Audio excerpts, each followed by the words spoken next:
Bonjour, dans cette vidéo, je vais vous montrer comment ajouter une eSIM à votre Apple Watch SE3.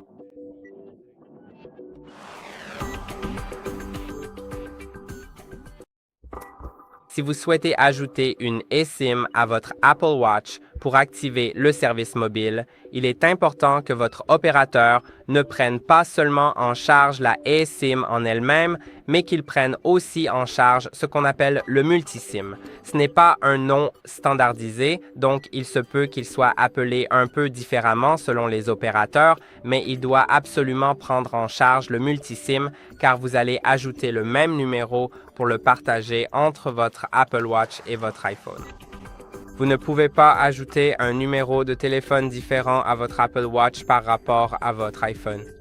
Parce que, tout d'abord, honnêtement, cela n'a pas vraiment de sens. Et ensuite, vous savez, la fonctionnalité d'une Apple Watch est limitée. Elle n'a pas autant de fonctionnalités qu'un iPhone, donc il vous suffit de copier, en quelque sorte dupliquer votre carte SIM de votre iPhone vers votre Apple Watch. Et maintenant, pour le faire, une fois que vous êtes connecté à votre Apple Watch, bien sûr, allez dans l'application Watch sur votre iPhone, puis faites défiler vers le bas jusqu'à Cellulaire. Maintenant, cliquez sur Configurer le cellulaire. Maintenant, cliquez sur Configurer le cellulaire et maintenant, ça charge. Ça charge. Le nom de mon opérateur apparaît en haut et maintenant, il me demande de me connecter avec mon numéro de téléphone. Bien sûr, cela va être différent. Pour différents transporteurs, dans mon cas, comme vous pouvez le voir, voici à quoi cela ressemble. Je vais juste copier rapidement mon numéro parce que je ne connais pas vraiment mon numéro, pour être honnête. Alors, je vais juste aller sur ma carte. Voyons.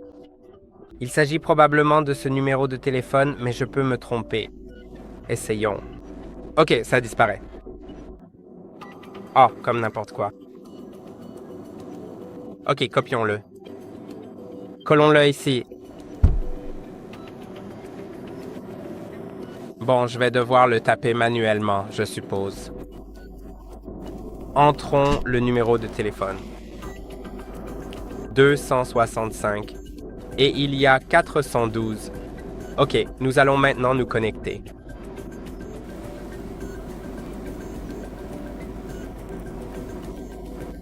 Je devrais recevoir un code. D'accord, faisons-le.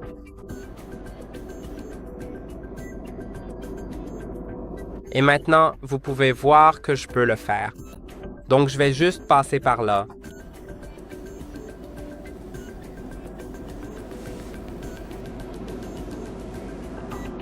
OK, vous voyez que je peux acheter la multi-SIM. Donc, en gros, ça va juste dupliquer la carte SIM. Et maintenant, c'est fait. Cliquons sur Terminer. Et maintenant, c'est en cours d'activation, comme vous pouvez le voir. Donc, cela signifie que mon forfait cellulaire est prêt.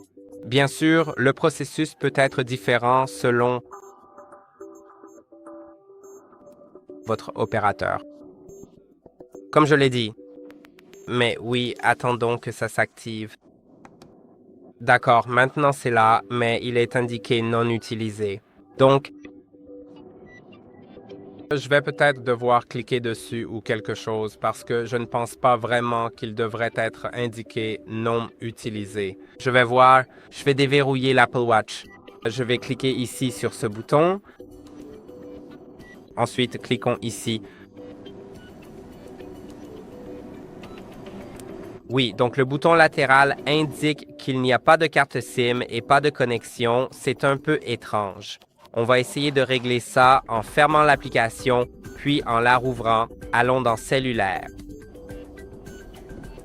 OK, vous pouvez voir qu'il est indiqué qu'il n'est pas utilisé, donc je vais juste revenir vers vous quand j'aurai trouvé la solution. OK, donc si ce problème se produit, dans mon cas, je pense que ce problème peut être causé parce que j'avais en fait ajouté les SIM à une autre Apple Watch plus tôt et je ne l'ai pas supprimé de là. Donc, il se peut que je ne puisse pas le faire avant le prochain mois de facturation. Commence. Alors oui, cela peut être un petit problème.